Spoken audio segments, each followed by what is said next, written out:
Well, I'm delighted today to be speaking with Daniel Altneu, who is a managing associate at Bedell Cristin in Cayman. Welcome, Daniel. Thanks, David. Great to be here. So we're going to have a little chat about trends in residency and relocation into Cayman. We ran an event last year in London where we brought together a panel of advisors to talk about some of the latest trends. But it'd be great to hear a little bit about how the trends are developing in Cayman for high net worths choosing to relocate. What have you seen over the past year?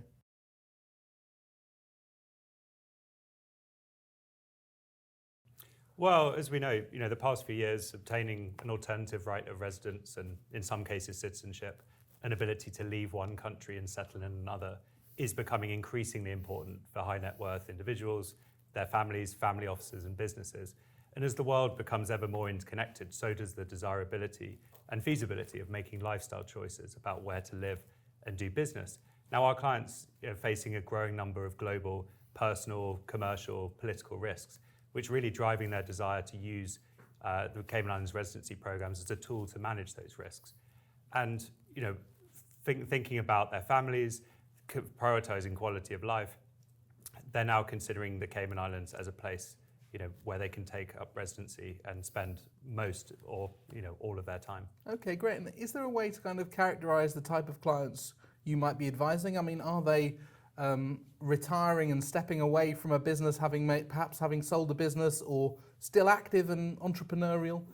What kind of clients do you see coming through the door? It's a broad mix, but I mean, I suppose 10 years ago when I first started handling these applications, it was mainly a case of retirees looking for somewhere idyllic to live with a slow pace of life. Typically, they acquired one of the residency certificates that didn't lead to citizenship or an ability to work. What we've seen in recent years is a significant shift towards applicants, and mostly families with young children, acquiring certificates of permanent residence so that they can place their entire family on a pathway to Cayman Islands and British citizenship and give themselves the right to work should they wish to do so. And what part of the world might these different clients come from? I mean, where do typical clients arrive from? I'd say still the vast majority of our clients emanate from North America. And historically it's been Canada, but what we've seen in recent times is a lot more Americans coming to the Cayman Islands and taking out residency, notwithstanding that there may not be immediate sort of associated tax benefits for them in the same way that there are with the Canadians. Of course, they're minimizing property taxes and state taxes, but it's not quite the same as expatriating from somewhere like Canada or the UK. But I'd say a sort of broad cross-section, maybe of 10 clients, we'll probably see 6 Canadians, 5 or 6 Canadians, 2 Americans, and 2 from the rest of the world. And so in the past year, to give you an idea, we've sort of assisted a lot of clients from Australia, Hong Kong, Monaco, Israel, Switzerland, obviously the UK. So a broad cross-section. Fantastic.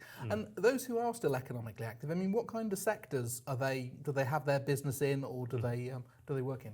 Well, the ones who are taking up residency by way of substantial business presence are doing so, with a view to migrating their business to Cayman. And typically, they're people who can work from home and they don't need much more than a laptop or a phone from which to run their global business. So we're seeing a lot under that category of investment managers, financial traders, but also directors of family offices have been utilizing that specific certificate to be able to carry on the day-to-day management of the family office from the Cayman Islands. When it comes to other clients who obtain permanent residence, they're looking at still continuing actively, whether it's investing in local businesses or just becoming sort of very active in the local business community, or continuing to run their overseas businesses from within Cayman. So for those looking at residency options, perhaps you could just lay out what are the main routes of entry for a high net worth family? There's really 3 main routes, and 2 of which require a real estate investment. The other one is more suited to a business relocation or family office. In a nutshell, there's a certificate of permanent residence that requires a $2 million Cayman Islands dollar investment in developed real estate. That's the one which places them on the pathway to citizenship, gives them a right to work should they wish to do so. There's a 25-year residency certificate that requires a $1 million investment, of which at least 50% must be in developed residential real estate. Now, ordinarily, the whole 100% of it is in developed residential real estate because they'll purchase a home in which they wish to live. But there's a lot of flexibility when it comes to that. So, for example, at the moment, we're helping a multifamily office move from the UK. They're going to set up by 10 families purchasing one $6 million property, so that each of the families satisfies that the requirement when it comes to the real estate investment. And then they're looking at making other investments with local brokerages and local businesses. Okay, interesting. And what kind of tax position does a high net worth relocator find themselves in? Well, I mean, their tax position from a Cayman perspective becomes very simple. Yeah. You know, we're entirely tax neutral, and we have no income, corporate, capital gains, wealth, sales, estate, inheritance taxes. And so really it's more of a case for onshore advisors that we work with very closely, you know, certainly here in Miami when it comes to Americans, and also in Canada and, you know, further afield. And it's really a case of them being advised properly by them as to what the move means for their tax status and, you know, perhaps exiting tax residency from their home jurisdiction. So I imagine you work closely with onshore advisors in places like London and elsewhere where there are more complex tax arrangements to make sure the relocation is as smooth as possible. Absolutely, yeah. I mean, very much so within the home jurisdiction of the client. So a lot in Miami, a lot in Toronto, further afield in Canada, London, of course, you know, and the various other jurisdictions.